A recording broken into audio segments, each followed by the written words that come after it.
Was Renee Good using her vehicle as a weapon? Or was deadly force administered when it didn't have to be? I wanted to get the perspective of someone who's done that job thousands of times. So I talked to my dad. He's a retired NYPD detective, and here's what he told me. What do you make of what happened?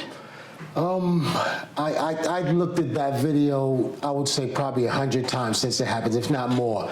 Slowed it down, I zoomed in, I zoomed out, and what comes to me is I mean, if you put 10,000 officers in a room and asked them, I don't think one of them would have took that shot. That opinion is based on thousands of hours on the streets of New York City. Retired NYPD detective Derick Waller worked in the 7-7 precinct in Crown Heights, Brooklyn for 2 decades. How many traffic stops have you done in your career? Thousands. Videos taken by bystanders show Renee Good backing up her Honda Pilot as an agent struggles to open the door. And then in cell phone video taken by Agent Jonathan Ross, who fired the shots, you see Good turning the wheel away from him.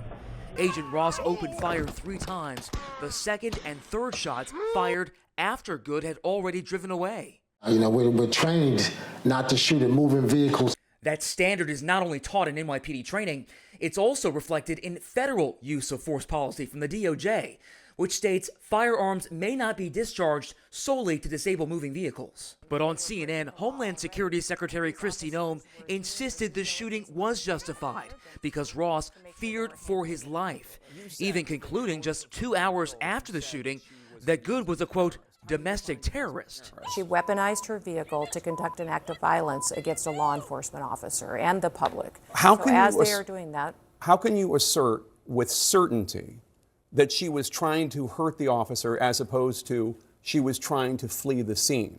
If you look at what the definition of domestic terrorism is, it completely fits the situation on the ground. In that split-second moment, is there a case to be made that he did have a reasonable fear of his life?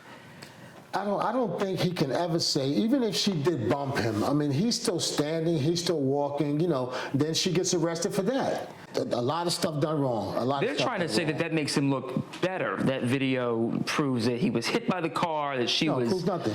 It proves nothing. It proves nothing. And Vice President J.D. Vance also defended Agent Ross's conduct, pointing out the Iraq War veteran was previously dragged by a car on patrol last June. Dragged by a car 6 months ago, 33 stitches in his leg. So you think maybe he's a little bit sensitive about somebody ramming him with an automobile? I've seen people shot, stabbed, raped, hung, beat up, face slashed. I've seen the guys that did it. You know, it's like when you get into a car accident, even the slightest fender bender, you're still in kind of shock. You might know it. So if this ICE officer was hit by a car 6 months ago, he should have been seeing a therapist. He should not even be on the street now because he's still traumatized from that. Mm-hmm. So of course and if you look at the scene, he was the only one there to pull out his firearm. So none of the other officers, there was like 3 other officers around the car, none of them felt threatened enough by this slowly backing up car to pull out their firearm. One major question remains, will Agent Ross be charged with a crime?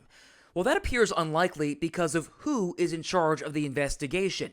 The Department of Justice under the Trump administration has decided to lean into politics and publicly align itself with President Trump's priorities.